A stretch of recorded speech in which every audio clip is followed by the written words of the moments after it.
राधे राधे दोस्तों, श्री बांके बिहारी की कृपा आप पर और आपके समस्त परिवार पर सदा बनी रहे। गुरुवार का दिन भगवान विष्णु को समर्पित होता है।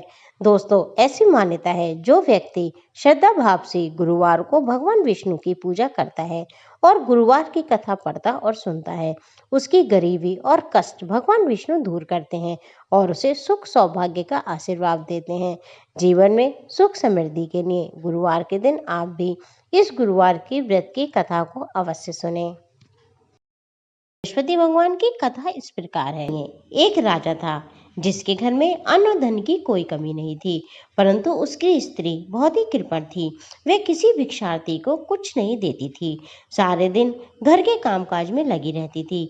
एक समय साधु महाराज बृहस्पतिवार के दिन उसके द्वार पर भिक्षा की याचना करने लगे। स्त्री उस समय घर के आंगन को लीप रही थी। इस कारण साधु महाराज से कहने लगे कि महाराज, मैं इस समय तो लीप रही हूँ, आपको कुछ नहीं दे सकती, फिर किसी अवकाश के समय आना। साधु महात्मा खाली हाथ चले गए। कुछ दिन के पश्चात वे साधु महात्मा आए और उसी तरह भिक्षा मांगी। रानी उस समय लड़के को खिला रही थी। कहने लगी कि महाराज, क्या करूं, अवकाश ही नहीं है, इसलिए आपको कुछ नहीं दे सकती। तीसरी बार महात्मा आए तो उसी तरह उनको टालना चाहा, परंतु महात्मा कहने लगे, यदि तुम बिल्कुल अवकाश हो जाए तो तुम मुझको भिक्षा दोगी। रानी कहने लगी कि हाँ महाराज, यदि ऐसा हो जाए तो बहुत ही कृपा होगी। साधु महात्मा कहने लगे कि अच्छा, मैं तुमको एक उपाय बतलाता हूँ। बृहस्पतिवार को दिन चढ़ने पर उठो, सारे घर में झाड़ू आदि लगाकर कूड़ा एक तरफ इकट्ठा करके रख दो। घर में चौका आदि मत लगाओ। फिर स्नान आदि करके घर वालों से कह दो कि वह हजामत आदि अवश्य बनवाएं। रसोई बनाकर चूल्हे के पीछे रखा करो, सामने कभी ना रखो। सायंकाल को बहुत अंधेरा होने के पश्चात दीपक जलाया करो तथा बृहस्पतिवार को पीले वस्त्र कभी धारण मत करो, ना ही पीले रंग की चीज़ों का भोजन किया करो। यदि ऐसा करोगी तो तुमको घर का कोई काम नहीं करना पड़ेगा। रानी ने अब ऐसा ही करना शुरू कर दिया। बृहस्पतिवार को खूब दिन चढ़ने पर उठी, झाड़ू आदि लगाकर कूड़े को घर में एक तरफ इकट्ठा कर दिया। पुरुषों ने भी हजामत आदि बनवाई। भोजन बनाने के पश्चात चूल्हे के पीछे रख दिया। उसके पश्चात वह सब बृहस्पतिवारों को ऐसा ही करती रही। अब कुछ काल के बाद उसके घर में खाने तक को दाना ना रहा और भोजन के लिए दोनों समय तरसने लगे। राजा रानी से कहने लगा कि रानी, तुम यहाँ पर रहो, मैं दूसरे देश को जाऊं, क्योंकि यहाँ पर मुझे सभी मनुष्य जानते हैं, इसलिए कोई कार्य भी नहीं कर सकता। देश चोरी परदेश भीख बराबर है। ऐसा कहकर राजा परदेश चला गया। वह जंगल में जाता, लकड़ी काट कर लाता था और शहर में बेचता। इस प्रकार वह अपना जीवन व्यतीत करने लगा। राजा के घर रानी और दासी दुखी रहने लगी। किसी दिन उन्हें भोजन मिलता, किसी दिन पानी पीकर ही रह जाती। एक बार जब रानी और दासी को 7 रोज बिना भोजन के व्यतीत हो गए तो रानी ने अपनी दासी से कहा कि दासी, यहाँ पास के नगर में मेरी बहन रहती है, वह बहुत धनवान है, इस कारण तो उसके पास जा और वहाँ से 5 सेर बीजर मांग ला, जिससे कुछ समय के लिए गुजर हो जाएगी। इस प्रकार रानी की आज्ञा मानकर दासी उनकी बहन के पास गई। रानी की बहन पूजा कर रही थी, क्योंकि उस रोज बृहस्पतिवार था। जब दासी ने रानी की बहन को देखा तो वह बोली, हे रानी, मुझे तुम्हारी बहन ने भेजा है, मेरे लिए 5 सेर बीजर दे दो। इस प्रकार दासी ने कई बार कहा, परंतु रानी ने कुछ उत्तर नहीं दिया, क्योंकि वह उस समय बृहस्पतिवार के व्रत की कथा सुन रही थी। इस प्रकार दासी को किसी प्रकार का उत्तर न मिला तो वह बहुत दुखी हुई और उसे क्रोध भी आया और लौटकर अपने गांव में रानी के पास आकर बोली, हे रानी, तुम्हारी बहन तो बड़ी आदमीन है, वे छोटे मनुष्य से बात भी नहीं करती, इसलिए जब मैंने उससे कहा तो उसने किसी प्रकार का उत्तर नहीं दिया। रानी बोली, इसमें उसका कोई दोष नहीं है। जब बुरे दिन आते हैं तब कोई सहारा नहीं देता। अच्छे और बुरे का पता आपत्ति काल में ही लगता है। जैसी ईश्वर की इच्छा होगी वह होगा। ये सब हमारे भाग्य का ही दोष है। उधर उस रानी ने देखा कि मेरी बहन की दासी आई थी, परंतु मैं उससे नहीं बोली। इससे वह बहुत दुखी हुई। ये सोचकर कहानी को सुन और विष्णु भगवान का पूजन समाप्त करके वह अपनी बहन के घर चल दी और जाकर अपनी बहन से कहने लगी कि हे बहन, मैं बृहस्पतिवार का व्रत कर रही थी।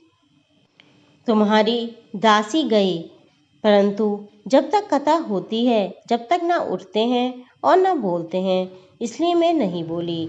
कहो दासी क्यों गई थी? रानी बोली, बहन, हमारे यहाँ अनाज नहीं था। वैसे तुमसे कोई बात छिपी नहीं है, इस कारण मैंने दासी को तुम्हारे पास 5 सेर बेजर लेने भेजा था। रानी बोली, देखो, बृहस्पति भगवान सभी की मनोकामना पूर्ण करते हैं। शायद तुम्हारे घर में अनाज रखा हो। इस प्रकार के वचन जब रानी ने सुने तो घर के अंदर गई। वहां उसे एक घड़ा भीजर का मिल गया। तब वह रानी और दासी बहुत खुश हुई और दासी कहने लगी कि रानी देखो, वैसे हमको भोजन नहीं मिलता, इसलिए हम आज ही व्रत करते हैं। अगर इनसे व्रत की विधि और कथा पूछ ली जाए तो हम भी क्या करें? तब उस रानी ने अपनी बहन से पूछा कि बहन, बृहस्पतिवार के व्रत की कहानी कैसे है तथा ये व्रत कैसे करना चाहिए? रानी की बहन ने कहा कि बहन, गुरुवार के व्रत में चने की दाल मुनक्के से विष्णु भगवान का केले की जड़ में पूजन करें, दीपक जलाएं, पीला भोजन करें तथा कहानी सुने। इस प्रकार से गुरु भगवान प्रसन्न होते हैं, अन्न पुत्र धन देते हैं, मनोकामनाएं पूर्ण करते हैं। इस प्रकार से रानी और दासी ने निश्चय किया कि बृहस्पति भगवान का पूजन अवश्य करेंगे। 7 रोज बाद जब बृहस्पतिवार आया तो उन्होंने व्रत रखा। घुड़सवाल में जाकर चना गुड़ बीन लाई तथा उसकी दाल से केले की जड़ का विष्णु भगवान का पूजन किया। अब पीला भोजन कहाँ से आए? बेचारी बड़ी दुखी हुई, परंतु उन्होंने व्रत रखा था। इस कारण गुरु भगवान उनसे प्रसन्न हुए और 2 थालों में सुंदर पीला भोजन लेकर आए। दासी को देकर बोले, हे दासी, ये तुम्हारे और रानी के लिए हैं, तुम दोनों करना। दासी भोजन पाकर बड़ी प्रसन्न हुई और रानी से बोली, रानी भोजन कर लो। रानी को इस विषय में कुछ पता नहीं था, इसलिए वह बोली, अरे दासी, तू ही भोजन कर, क्यों व्यर्थ में हमारी हंसी उड़ाती है? दासी बोली, एक महात्मा भोजन दे गए हैं। रानी कहने लगी, वे भोजन तेरे लिए ही दे गए हैं, तू ही भोजन कर। दासी कहने लगी, वह महात्मा हम दोनों को 2 थालों में भोजन दे गया है, इसलिए हम और तुम दोनों साथ साथ भोजन करेंगी। इस प्रकार रानी और दासी ने दोनों ने गुरु भगवान को नमस्कार करके भोजन प्रारंभ किया तथा प्रत्येक बृहस्पतिवार को गुरु भगवान का व्रत और विष्णु पूजन करने लगी। बृहस्पति भगवान की कृपा से फिर रानी और दासी के पास काफी धन हो गया। रानी फिर इसी प्रकार आलस करने लगी। तब दासी बोली, देखो रानी, तुम पहले इसी प्रकार आलस से क्या करती थी? तुम्हें धन रखने में कष्ट होता था, इस कारण सभी धन नष्ट हो गया। अब गुरु भगवान की कृपा से हमें धन प्राप्त हुआ है तो तुम्हें फिर आलस्य होता है। बड़ी मुसीबतों के बाद हमने ये धन पाया है, इसलिए हमें इसे दान पुण्य करना चाहिए तथा भूखे मनुष्यों को भोजन कराओ, प्याऊ लगवाओ, ब्राह्मणों को दान दो, कुआं तालाब बावड़ी आदि का निर्माण कराओ, मंदिर पाठशाला बनवाकर दान दो, कुंवारी कन्या का विवाह कराओ, धन को शुभ कार्यों में खर्च करो, जिससे तुम्हारा यश फैलेगा तथा स्वर्ग प्राप्त होगा। रानी ने इस प्रकार कर्म करने आरंभ किए तथा उसका यश फैलने लगा। रानी और दासी विचार करने लगी कि ना जाने राजा किस प्रकार से होंगे, उनकी कोई खबर नहीं मिली। गुरु भगवान से उन्होंने प्रार्थना की कि भगवान तब भगवान ने रात्रि में को राजा को सपने में कहा, हे राजा, उठ उठ, तेरी रानी तुझको याद करती है, अपने देश को चलो। राजा प्रातःकाल उठा और विचार करने लगा। स्त्री जाति खाने और पहनने की संगनी होती है, पर भगवान की आज्ञा मानकर वह अपने नगर के लिए चलने को तैयार हुआ। इससे पूर्व जब राजा परदेश चला गया तो प्रतिदिन जंगल में से लकड़ी बीन कर लाने लगा और उन्हें शहर में बेचकर अपने दुखी जीवन को कठिनाई से व्यतीत करता था। एक दिन राजा दुखी होकर पुरानी बातों को याद कर कर रोने लगा। तब उस जंगल में बृहस्पति देव एक साधु का रूप धारण करके आ गए और राजा के पास आकर बोले, हे लकड़हारे, तुम इस जंगल में किस चिंता में बैठे हो, मुझे बतलाओ। ये सुन राजा नेत्र में आंसू भर लाया और बोला, हे प्रभु, आप सब कुछ जानने वाले हो। इतना कहकर साधु को अपनी संपूर्ण कहानी बतला दी। महात्मा दयालु होते हैं। उससे बोले, राजा, तुम्हारी स्त्री ने बृहस्पति देव का अपमान किया था, जिसके कारण तुम्हारी ये दशा हुई। अब तुम किसी प्रकार की चिंता मत करो, भगवान तुम्हें पहले से अधिक धनवान करेगा। देखो, तुम्हारी स्त्री ने बृहस्पतिवार का व्रत प्रारंभ कर दिया है और तुम मेरा कहना मानकर बृहस्पतिवार का व्रत करके चने की दाल, गुड़, जल को लोटे में डालकर केले का पूजन करो, फिर कथा करो और सुनो। भगवान तेरी सब मनोकामनाओं को पूर्ण करेंगे। साधु को प्रसन्न देख राजा बोला, हे प्रभु, मुझे लकड़ी बेचकर इतना पैसा नहीं मिलता जिससे मैं भोजन के उपरांत कुछ भी बचा सकूं। मैंने रात्रि में अपनी रानी को व्याकुल देखा है। मेरे पास कुछ भी नहीं है जिससे कम से कम मैं उसकी खबर तो मंगा सकूं। और कौन सी कहानी कहूँ, मुझको ये भी मालूम नहीं है। साधु ने कहा, हे राजा, तुम किसी प्रकार की चिंता मत करो। बृहस्पतिवार के दिन रोजाना की तरह लकड़ियाँ लेकर शहर जाओ। तुमको उस दिन रोज से दोगुना धन प्राप्त होगा, जिससे तुम भली प्रकार भोजन कर लोगे तथा बृहस्पति देव की पूजा का सामान भी आ जाएगा। इतना कहकर साधु देवता वहां से लोप हो गए। धीरे धीरे समय व्यतीत होने पर बृहस्पतिवार का दिन आया। राजा जंगल में लकड़ी काटकर शहर में बेचने गया। उसे उस दिन और दिन से अधिक पैसा मिला। राजा ने चना गुड़ आदि लाकर बृहस्पतिवार का व्रत किया। उस दिन से उसकी सभी कठिनाइयां दूर होने लगी। परंतु जब दोबारा बृहस्पतिवार का दिन आया तो वह राजा व्रत करना भूल गया। इस कारण बृहस्पति भगवान नाराज हो गए। उस दिन नगरी के राजा ने विशाल यज्ञ का आयोजन किया। शहर में ये घोषणा करा दी कि कोई भी मनुष्य अपने यहाँ भोजन ना बनावे, समस्त जनता मेरे यहाँ भोजन करने आवे। इस आज्ञा को जो नहीं मानेगा उसके लिए फांसी की सजा दी जाएगी। राजा की आज्ञा अनुसार शहर के सभी लोग भोजन करने गए, लेकिन लकड़हारा वहां पर कुछ देर से पहुंचा, इसलिए राजा उसको अपने साथ लिवा ले गए और ले जाकर भोजन करा रहे थे। तभी रानी की दृष्टि उस खूंटी पर पड़ी जिस पर उनका हार लटका हुआ नहीं था। वह वहां दिखाई नहीं दिया। रानी ने निश्चय किया कि मेरा हार इसी मनुष्य ने चुरा लिया है। उसी समय पुलिस को बुलाकर उसे जेल खाने में डलवा दिया।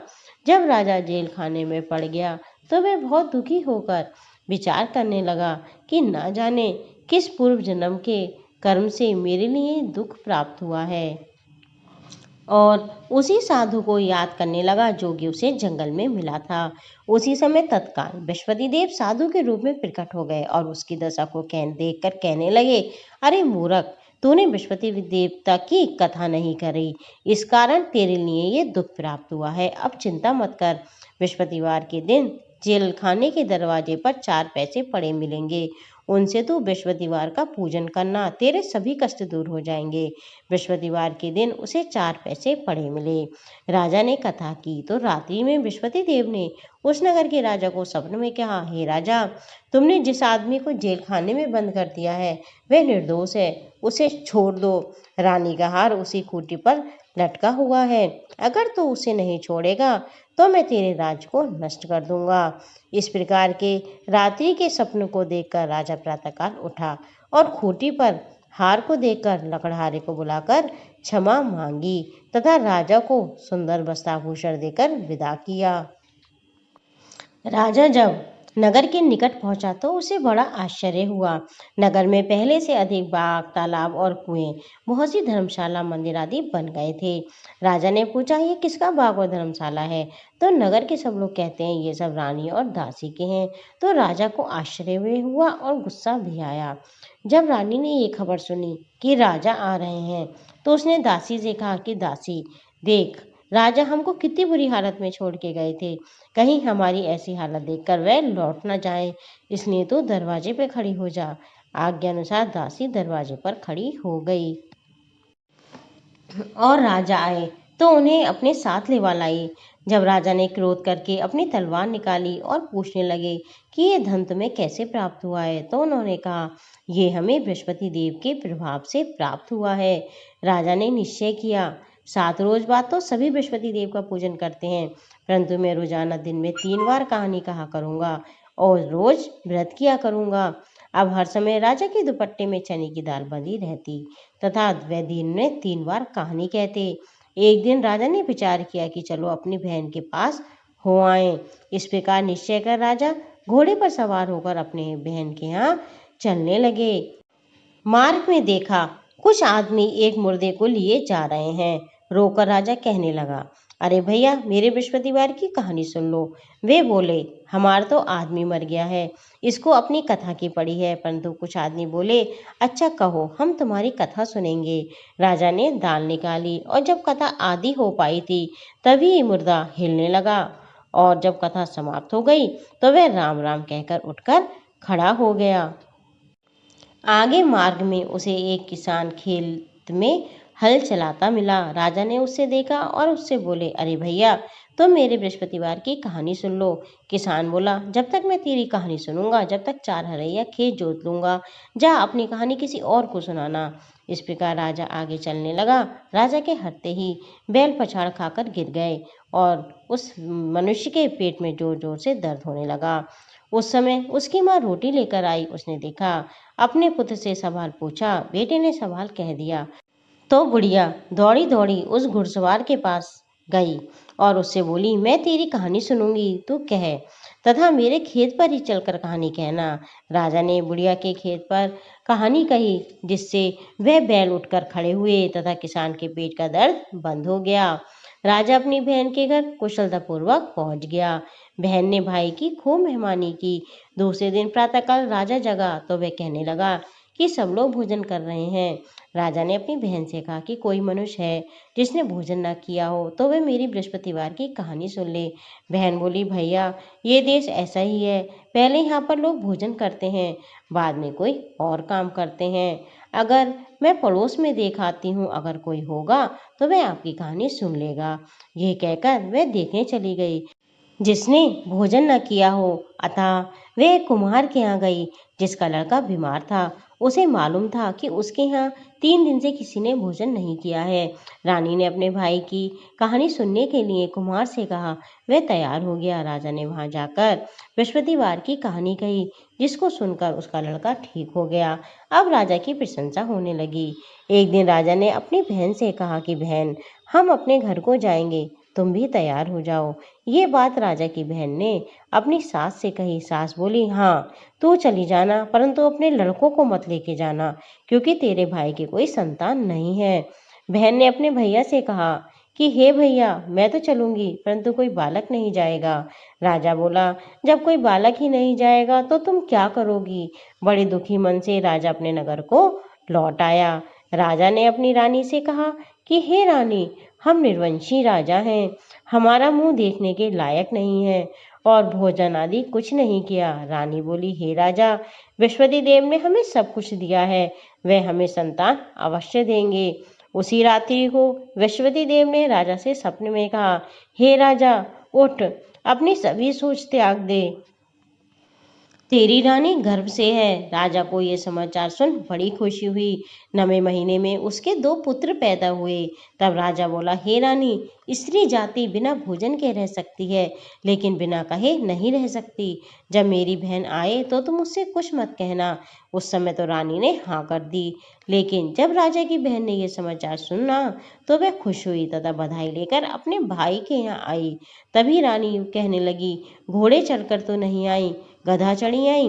राजा की बहन बोली, भाभी, मैं इस प्रकार से ना कहती तो तुम्हें संतान कैसे प्राप्त होती।